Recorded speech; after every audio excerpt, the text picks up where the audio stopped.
Yeah, your talk at the LGB Alliance conference as well. I wanted to hit upon something that you said, and this is the manipulation of language point, as you've already hit on with the euphemism bottom surgery, right?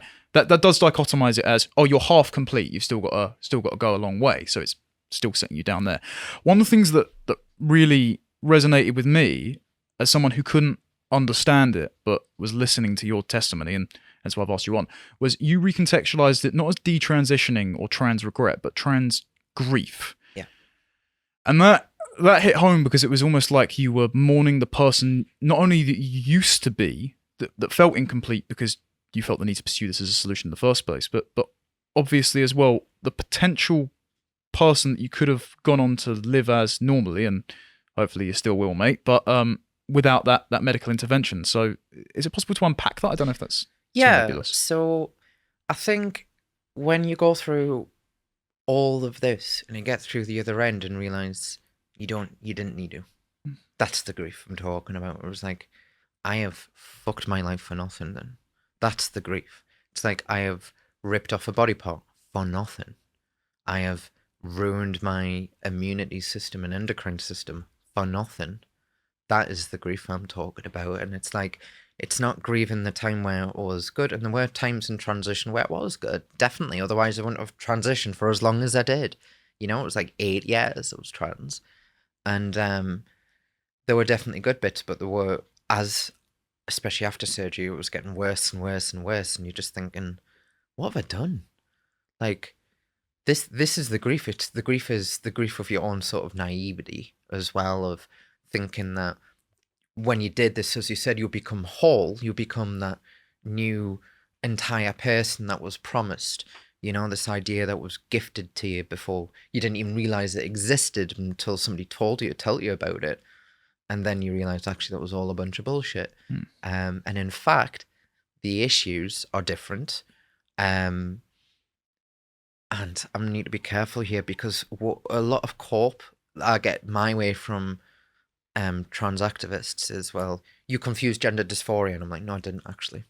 If we're playing not your game, but their game of language, their game of the ideology, under their ideology, I'm trans and I have gender dysphoria. But I don't believe in trans and I don't believe in gender dysphoria. I believe there are many pulls and factors that lead somebody to transition, and you could probably even script what those factors are. So you've got trauma, and when people say trauma, they think it has to be the worst abuse in the world. No, trauma is trauma. You know, your pain is your pain. You can't compare to anyone else because you're you.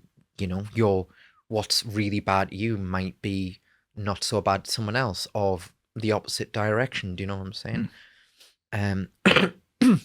Sorry, I've just went off train of thought there. That's all right. It's the multivariate factors that go into it. I mean, for example, there's been testimonies from young girls in Abigail Schreier's book, Irreversible Damage, that say, I haven't even necessarily had something wrong with me, but as I'm growing up and coming into puberty and I'm feeling alienated from myself because all these changes are happening, I dislike the attention I'm getting from men so much that I'll retreat into myself, wear baggier men's clothes, and I may as well androgynize myself in order to stop this negative attention coming my way. Again, lots of that's been exacerbated by the internet. Lots of that's been exacerbated by young girls putting themselves online and out there on the likes of TikTok for these predators to do. And so it does seem like you get a bombardment. I mean, from my personal experience, I can't speak to gender dysphoria because thankfully that was quite a few years before my time. I can't even imagine what it must be like growing up in school with a smartphone now. But I had a rough time at school. I was bullied mercilessly, had a few bad relationships. About 16, out of depression, I basically just stopped eating, and I dropped to about 3 or 4 stone in about 6 weeks. And it did come with that mentality of just trying to erase yourself because you didn't want to be in that situation anymore. I don't know what you want to share from your life growing up or whatnot, but was there a sort of, I don't know what I'm asking really, but was there like an urge to either perfect yourself or take yourself out of that situation that obviously wouldn't have really happened because you still would have remembered who you were?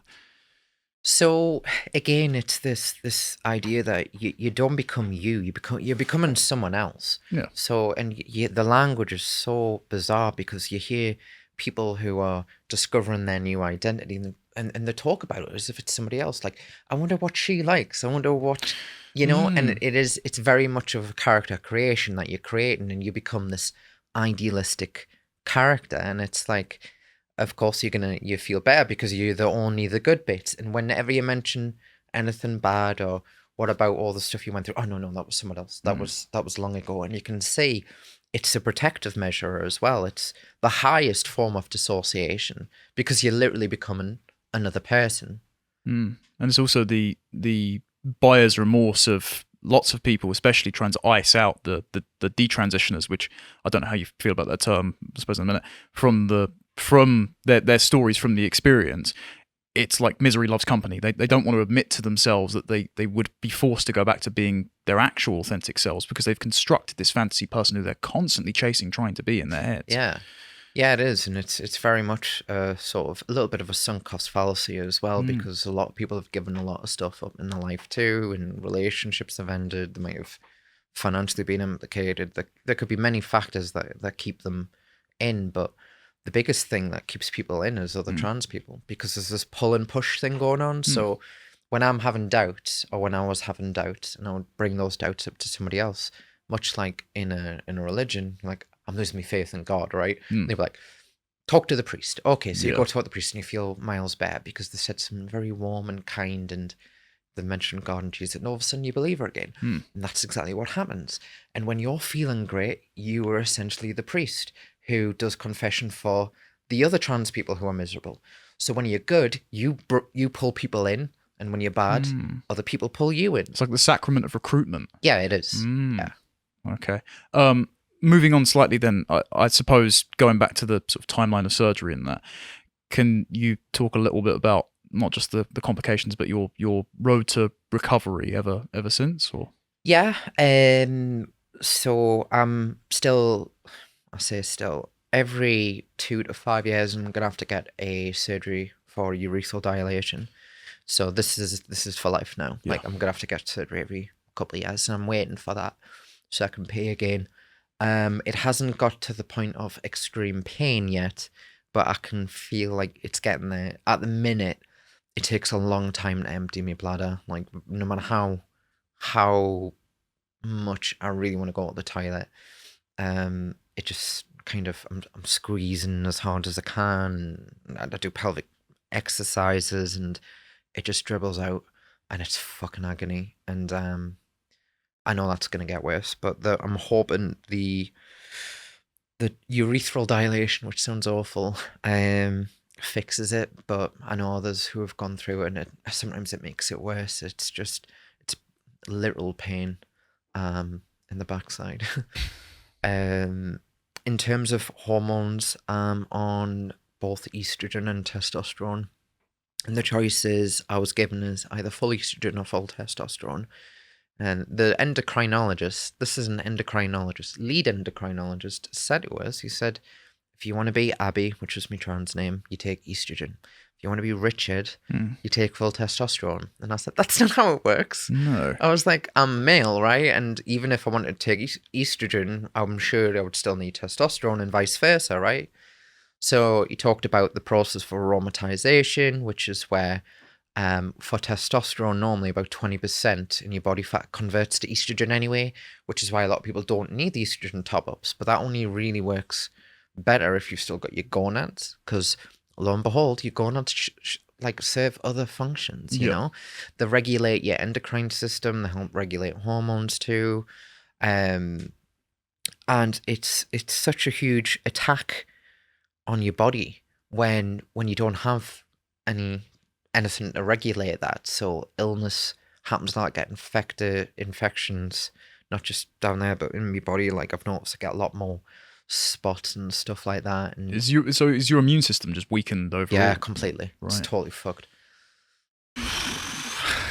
So how have you? Obviously, you only had follow-up therapy related that were provided by the clinic that was related to trying to keep you in the cult, as it were. Have you had much in the form of psychological interventions since? Have you had much support from? I had anyone? one level 3 course of CBT, and the therapist was nice in that, but she knew from the outset that my issues were way too big for for that, and we Right. kind of just wasted time, to be honest. But she was lovely, and I'm still waiting. Is the short answer, and that was since 2018, 19, 20. God, I did know once a girl, yeah, because But- the mental health waiting lists are so overtaxed that she was going through severe anxiety attacks on the way to school, and the person assessing her, I think it was a GP who was going to send her a therapy referral, said the only way you'll get a referral and jump the queue is if you were so suicidal that you'd be a risk to yourself. So it does create the perverse incentive in the system Yeah. to exacerbate your symptoms, and that is not good for someone who's vulnerable and on the edge. To watch the full video, please become a premium member at lotuseaters.com.